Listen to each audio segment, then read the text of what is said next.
Okay. Welcome, welcome. Welcome to the Salmon of Wisdom event. Happy May Day.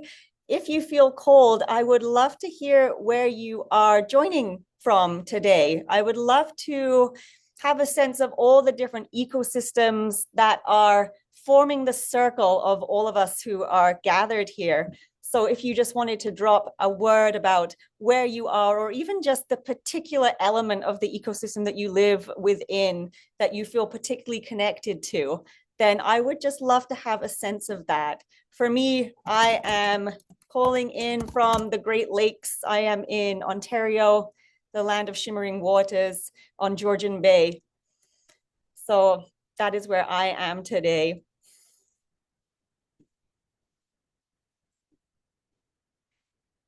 I'm also going to share very briefly just about myself in case this is the first time you're sitting with me. So my name is Robin Watt. Greece. Wow. I'm an ecosomatic practitioner. I have a background in environmental studies, social work and counseling, forest therapy, and ecosomatics. Yay, North Van, Great Lakes as well. Ontario. Yes, some Ontario people here. So yeah, my background is in somatic nature connection, essentially, and that's the work that I focus on mainly. But I also have a very rich animist practice around the traditions of my ancestral animist cultures, which are primarily Scottish Gaelic. As I grew up in England, I moved to Canada in my 20s.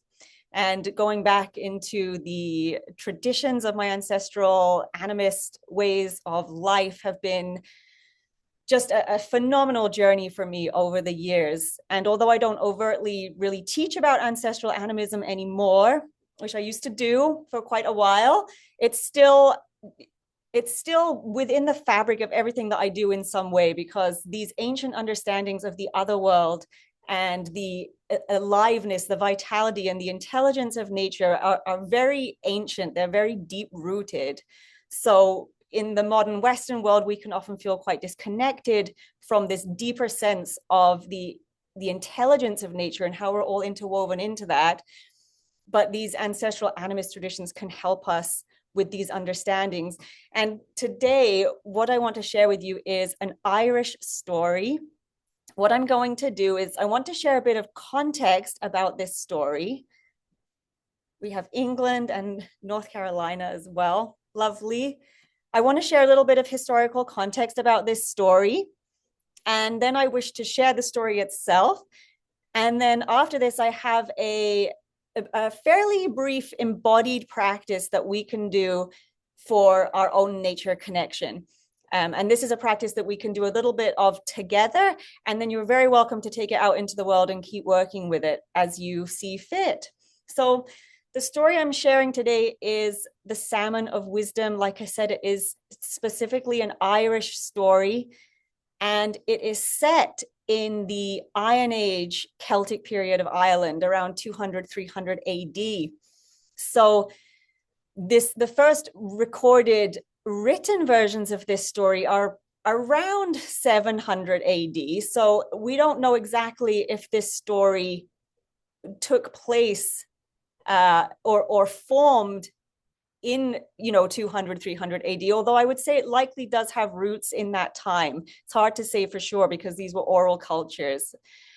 The interesting thing about Irish culture, well, one of the very many interesting things about Irish culture is that at that time, the Romans were coming into a huge area of what we now call England, southeast of England, and they spread out to the north. They reached Scotland. They spread out to the west, Wales, but they didn't get to Ireland, and they didn't really seem to impact the Isle of Man either, which is up in that northeastern corner of England. And because of this, the Iron Age Celtic cultures in Ireland survived several hundred years longer than they did in other parts of what we now call England, and to a lesser extent, Wales and Scotland. So these ancient stories, this mythology, they really can take us back to a time where the lived understanding of the other world was very, very alive in the cosmology of the people. And we're really blessed to have cultures that have survived to that degree, considering how much was lost with the Roman occupation of Britain. So during that time, this Iron Age period in Ireland, which was about 1,000 years and ended around 400 AD with the coming of Christianity, or started to really change around that time. We can really go into these stories to understand a bit more about what was happening at those times. And it's a little bit of what they say is like the dark ages of the Irish Iron Age. We don't have a lot of information about what was going on there, but it does seem that for some reason, there was some quality of life that seemed to be in decline at that time. We see through pollen analysis that people were growing crops less. There was reforestation starting to happen, which means the agricultural lands were in decline. We're not really sure why this was happening, but it is speculated that perhaps there was a lot of intertribal warfare going on. Hard to say, but this story takes place around this time. And during this time, there were many different regions of Ireland that all had their own kingship. And so this was really part of the cosmology. This is the world these people were living in.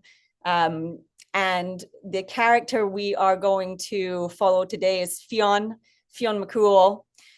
And he, whether or not he was a real person or not, can't say for sure. Certainly his status and his story are probably quite relevant to what was happening at the time. So there was a group of warriors, hunters, fighters known as the Fionn at the time. And sometimes they were employed by the kings, sometimes they work independently. And Fionn is very much associated with the Fianna, and his father and his family are also really associated with this warrior band as well, just to give you that context. So thank you for partaking in some Celtic Irish history with me, one of my passions for sure. And so from here, I'd love to share the story. So we start with a child named Demna. And Demna is a young boy with bright yellow, white, very bright, fair hair. And he is living in a cottage deep in the woods with his two guardians, Leoluchra and Bommel. And what Demna doesn't know as a young child is that he is actually the son of one of the greatest warriors the island has ever known, Cuel. Cuel was killed in a fight over leadership while Demna's mother was pregnant with him. And because of this, his mother, Myrna, was very worried for the safety of her son, fearing that the people who had murdered her lover, the father of her child, would then come after her son. Because of this, when Demna was born, Myrna took Demna to be cared for by two of her attendants, these two women, Leoluchra and Bommel, deep in the woods of an area of Ireland known as Slieve Bloom, which is kind of in the center of Ireland and a little bit south center. And it was here that Demna spent his early days. And in many ways, it was a very happy childhood. He learned to hunt, he learned to forage, he ran around in the woods, and he was treated with great kindness by these two women who cared for him. But as he started to grow older, he had a sense about himself that there was something different about him. He started to want to go and join in with the nearby children of neighboring villages. But he found that when he ventured out of the forest where he was to go and play with these other children, he was much stronger than them. And much quicker than them, had much more wit.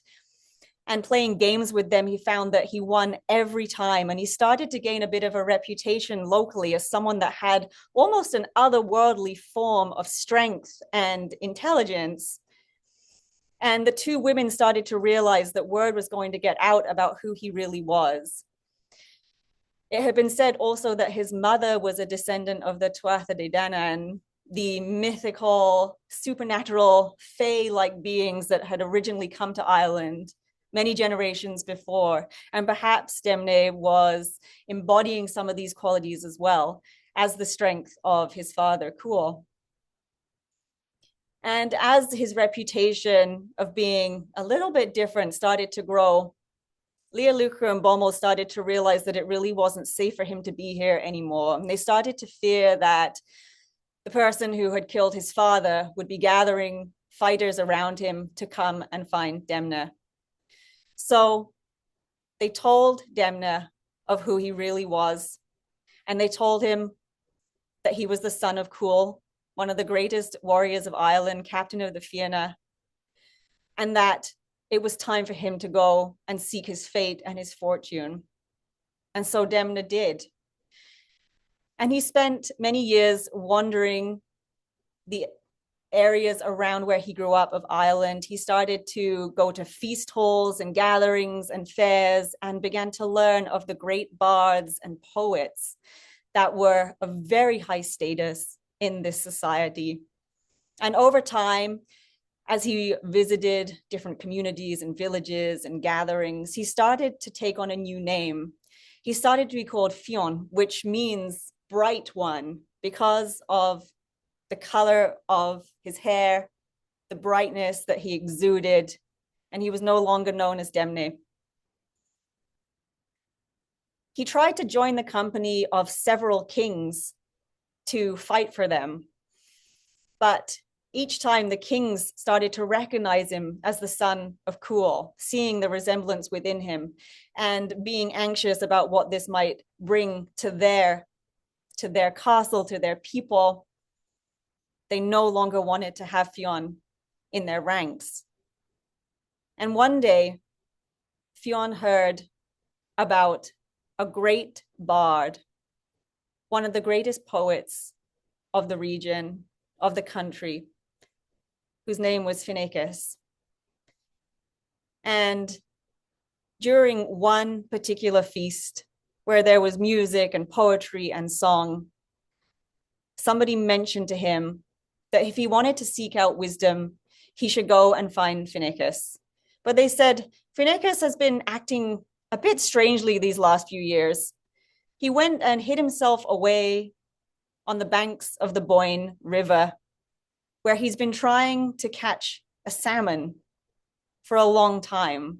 And he's probably going to be hard to find. But Fionn knew that it was his destiny to try and find Finneicus. And he set off on this journey to the northeast of where he was from, to the banks of the River Boyne. And this was a long journey. He had to traverse much country to get there, mountainsides and forests. He eventually came to the banks of the River Boyne, but he wasn't there yet. He had to follow the curves of the river, searching through forest and brush, until one day he came upon a figure, an old man who was huddled over the banks of a beautiful river pool. And he didn't know it at this time, but this pool was said to be the well of wisdom, perhaps the source of the rivers Boyne and Shannon. Fionn began to approach this man. And as he took in the environment around him, he could see that this river pool was surrounded by 9 hazel trees and hazelnuts that had fallen from the trees were in the pool. And he approached the man and said, "Are you Finneicus, who I've been searching for?" And without looking up, Finneicus said, "Yes, it is I." And Fionn didn't give away who he was. But Finneicus invited him to stay with him for a time. He thought maybe this young boy can help me tending the fire and hunting and keeping my hut clean. But what Finnegas was doing was for hours and hours every day, he sat on the banks of this river pool trying to catch an enormous, beautiful red speckled salmon that swam in the pool. And Fionn would watch him and see how Finnegas would sometimes just sit and stare into the eyes of the salmon in a way that the two of them were doing an ancient dance. Finnegas had his line in the water and was endlessly trying to catch this salmon. And over the months that Finn lived with him, he started to understand that this salmon contained the wisdom of the universe. As the hazelnuts fell into the river pool, the salmon would eat the hazelnuts.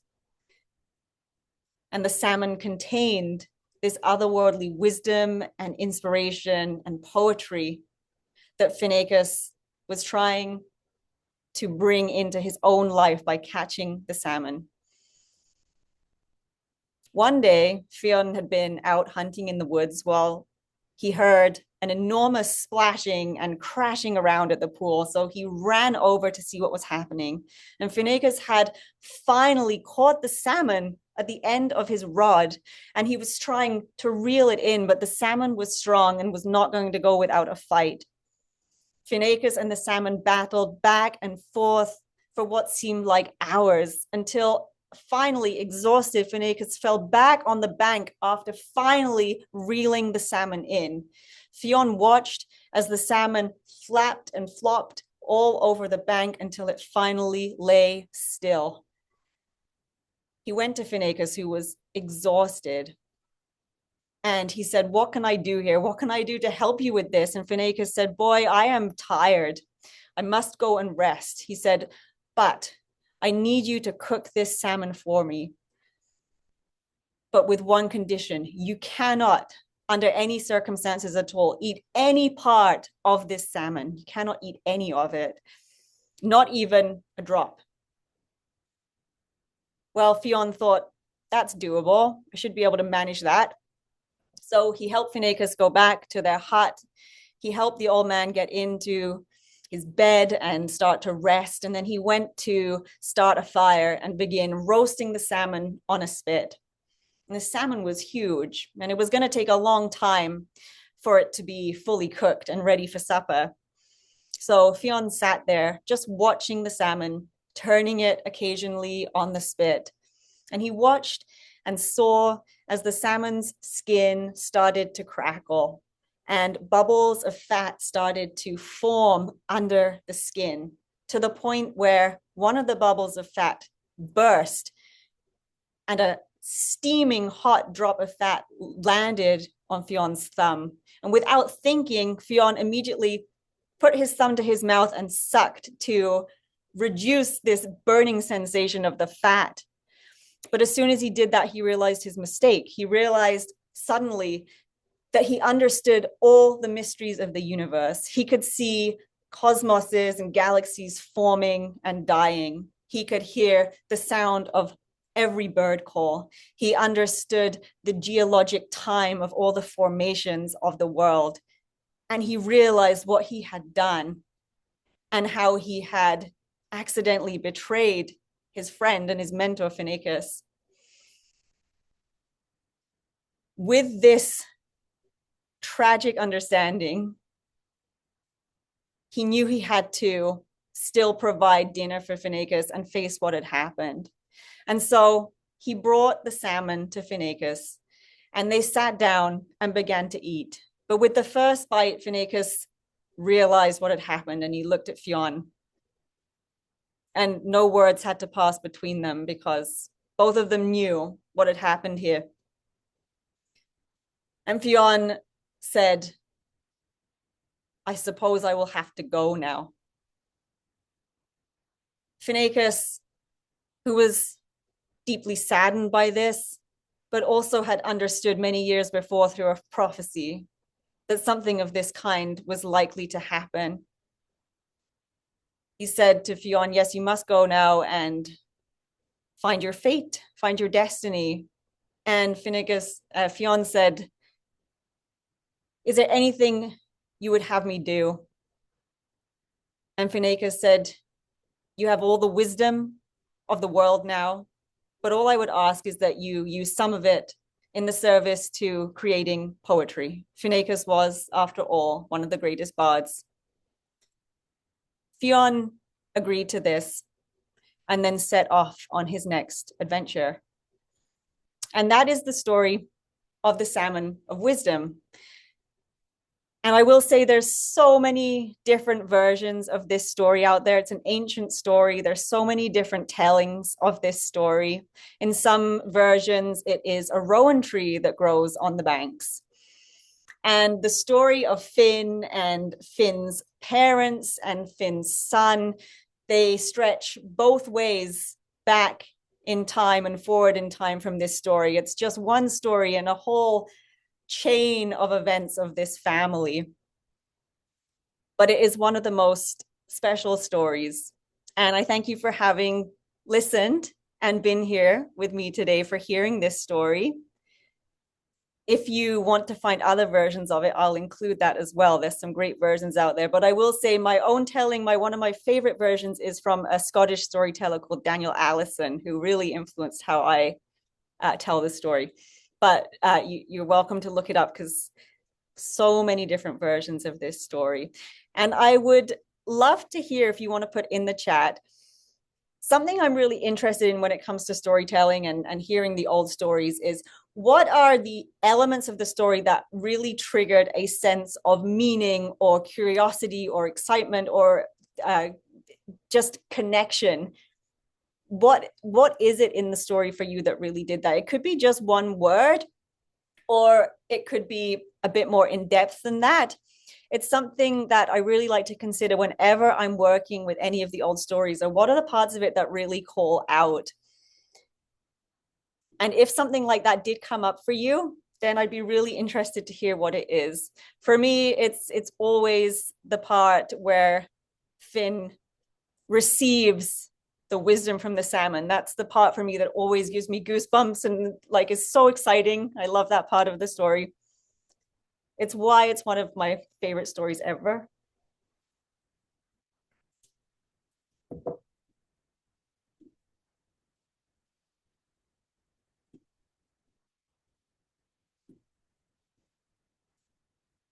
Yeah, and no pressure to do that either.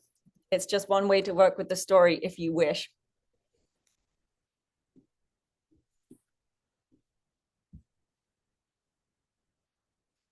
And it's very exciting to be here on May Day to tell this story because, of course, May Day is very much associated with the other world and otherworldly wisdom and the turning of the year, which is integrally connected to the intelligence and the sentience of nature, ecological time.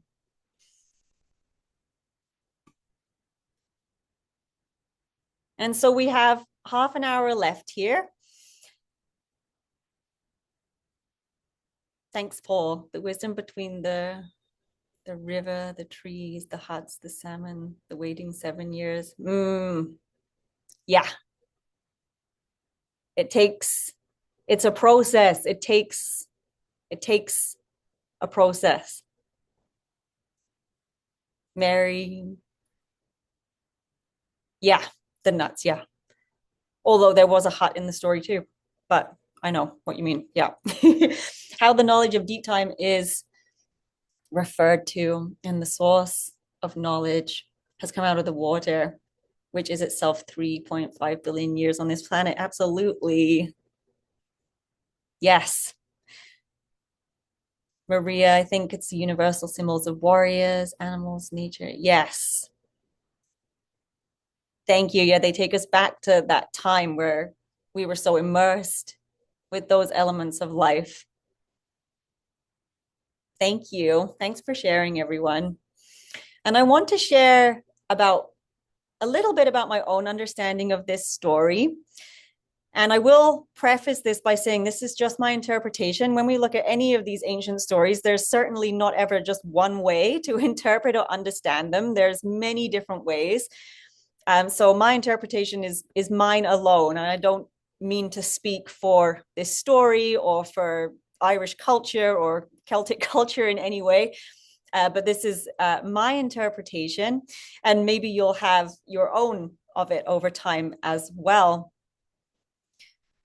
But the way I like to interpret this story is also particularly aligned with the work that I do of ecosomatics and nature connection, and how we can really commune with the wisdom of nature. What is the actual process by which we can come into a relationship with the wisdom of nature, which of course is an ancient way of being in the world as humans. And what this story teaches us about this, I think one of the key words for this for me is metabolism. What I really take from this story is the fact that by the time Fionn tastes the salmon, it's already gone through the wisdom of the universe, however you wish to think of it, has already gone through a metabolic process before it even reaches Fionn and is consumed by him. We see that the hazelnuts themselves often are growing with their roots in this river pool. So the hazel trees, which are already considered to be connected to otherworldly wisdom and magic, they are intertwined with this deep water, this well, which also had very magical connotations. So already the hazel trees had drawn up the wisdom of water, the sentience and the spirit of water. And then these trees had used this, had become part of the trees in order to form the hazelnuts. And then these hazelnuts return to the water. They're in the water, they're absorbing the water, they're perhaps becoming softened by the water in some way. And then, of course, they're consumed by the salmon. So we're seeing this otherworldly wisdom take this journey, this metabolic journey of being consumed and reformed through several different beings, the hazel trees, the nuts, and the fish. And then, of course, for humans to begin to engage with this, it's a struggle, right? We see Finnegas is trying to do this for a long time. And when he finally gets close to it, it exhausts him, right? It's a struggle. It doesn't necessarily come easily. When Fionn comes into this situation and ends up consuming part of the salmon, again, this is another metabolic process. And what I really understand by this is that when it comes to receiving wisdom from nature, the way that we really come to understand it is through embodiment. It has to come into our bodies and it has to be metabolized in a certain way so that it becomes ours. It's not just like learning a fact from a book. We have to bring it into ourselves and absorb it in a way that it becomes part of who we are. It becomes living wisdom, which is interspersed with our unique experiences, our life, our way of seeing the world. It's like a fingerprint. There's no one way that everybody is going to understand this or see this, because we have to take it in through our own psyche, our own being. And we see this on the physical level of the metabolic processes of digestion and eating. But we can also, I think, apply this to the psychological level, or the level of the soul, the psyche, of how these metabolic processes happen within our own awareness. And for me, this is a really powerful teaching of the story. How do we connect with the wisdom of nature and then integrate it in a way through embodiment that becomes living wisdom in our own lives? And the other part of this as well, that I believe the story teaches us, is that we're only a really small part of this, and nature is the much bigger part. If we looked at it like on a pie chart, we would be a small sliver of it, whereas the contribution of nature is, 80-90% of the story. And I believe this is an ancient understanding of how we are students of nature, and that we look to nature for mentorship, and how we always did that until quite recently in industrial culture. So in this story, we see many different forms of natural intelligences contributing to Fionn being able to receive this kind of wisdom. We see the water and the trees and the hazelnuts and the salmon. And in other versions of the story, there's other natural intelligences as well. So it's quite broad. And I think this really shows us that the understanding of the Celtic peoples was that we can gain so much wisdom and understanding from nature of which we are just a very small part. But when we are able to sit at the feet of nature with that respect and that reverence, then we are able to see it like a glimpse or a sliver into this vast intelligence of the natural world.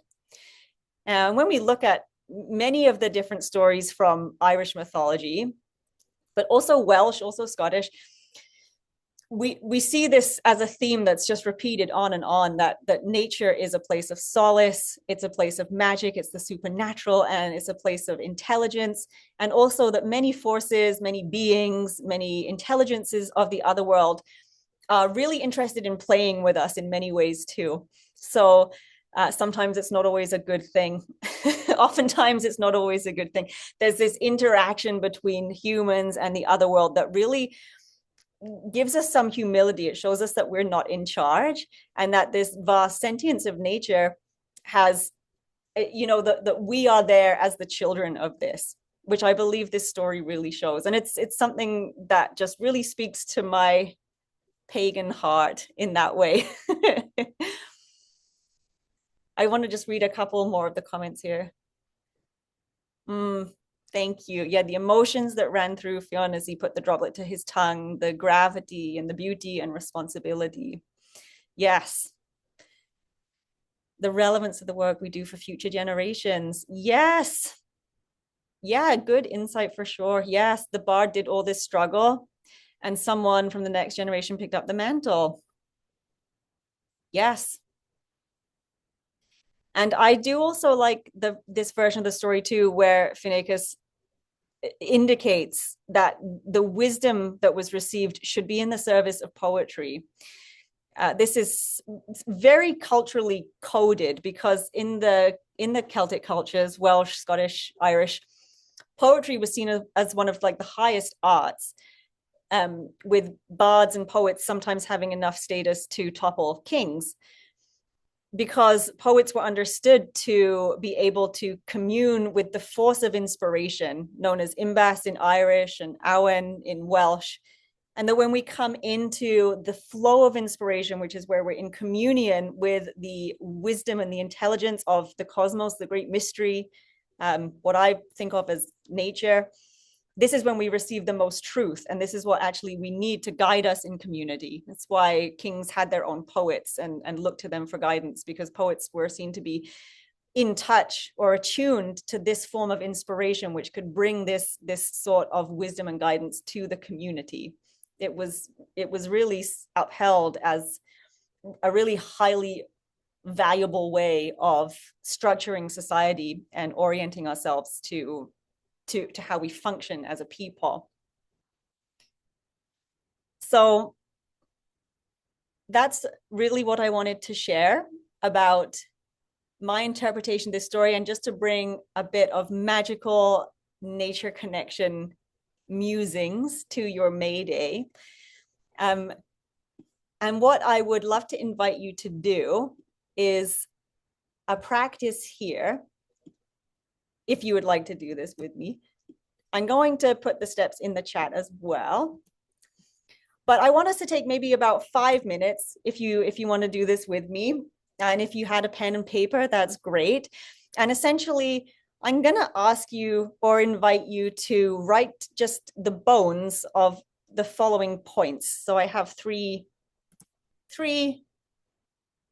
points here. So the first is to just think about a time when you experienced a feeling or a meaning or some kind of insight or feeling of interconnection in relation to a part of nature. Maybe you were out in a natural area where you experienced something of this nature, like some kind of meaning or insight, or even just that feeling of interconnection.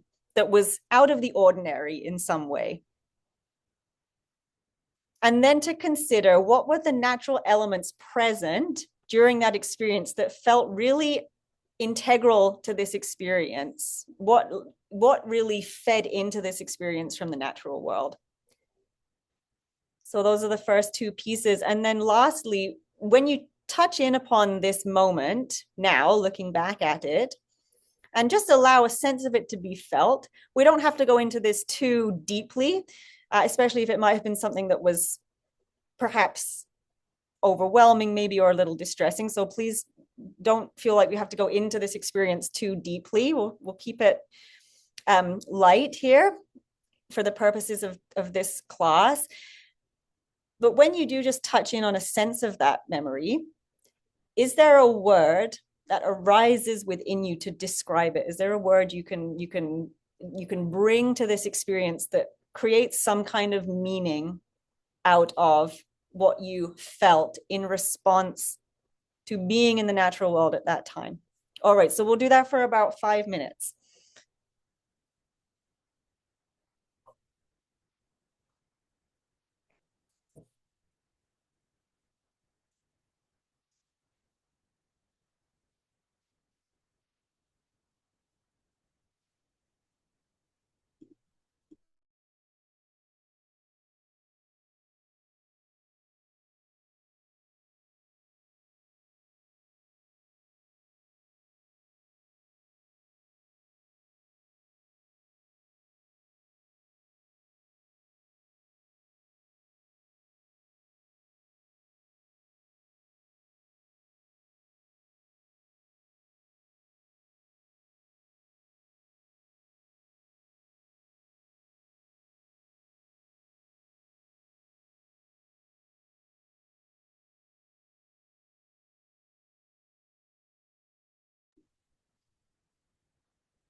All right, thank you. That is 5 minutes. Take a second there to finish up.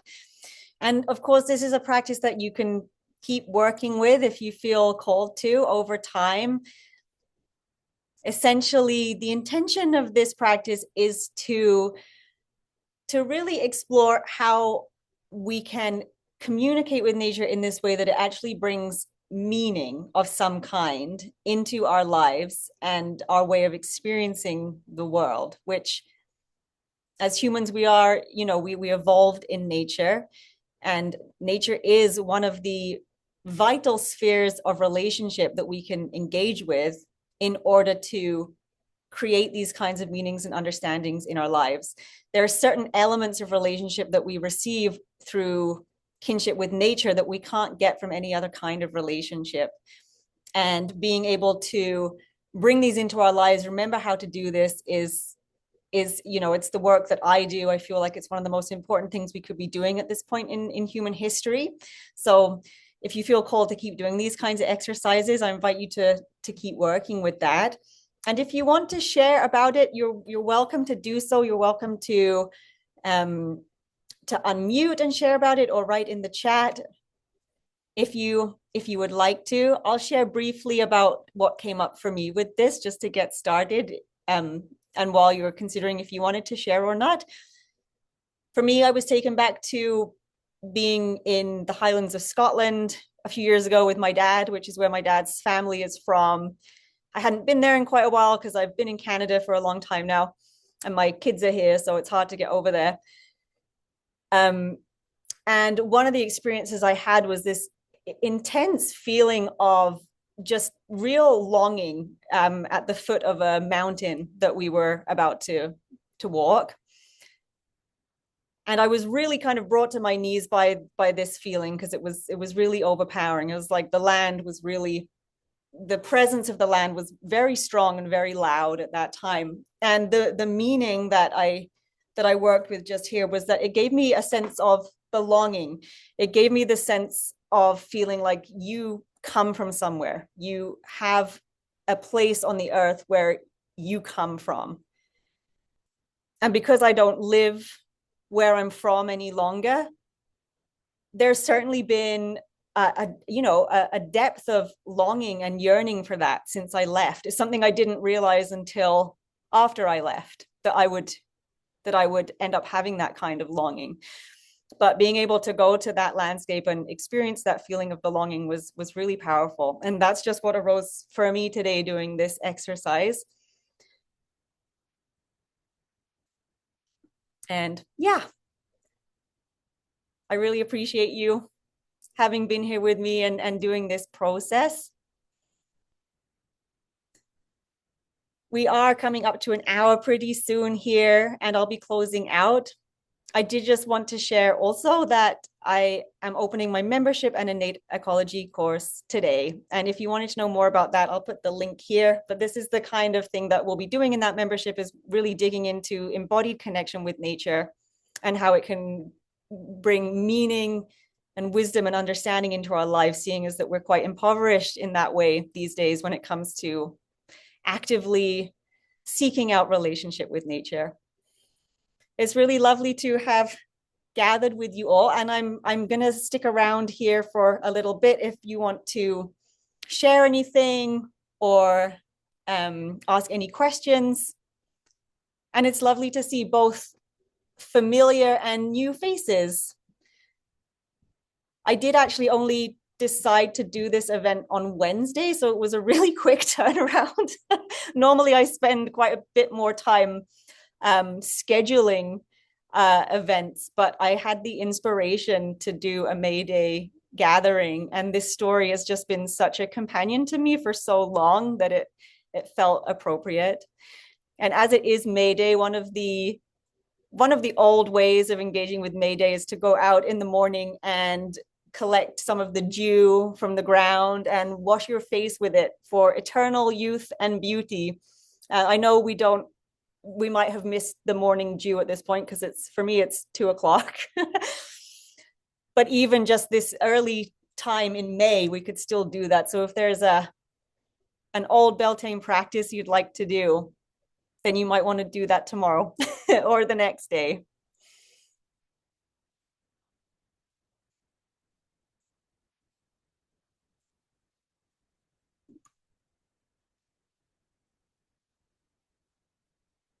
Thanks, Mary. Yeah, you're so welcome. Yes. Yes, perhaps summer is around the corner a little bit. Hard to tell. It's really cold here. Well, not really cold, but it feels pretty chilly here today. Thanks, Laurel Tapale. Thank you. You're so welcome. Yeah, great to see you. Thanks so much. Like I said, I'm going to stick around if any questions came up about that, the practice, or anything else. But yeah, just lovely to jump on and share this story today.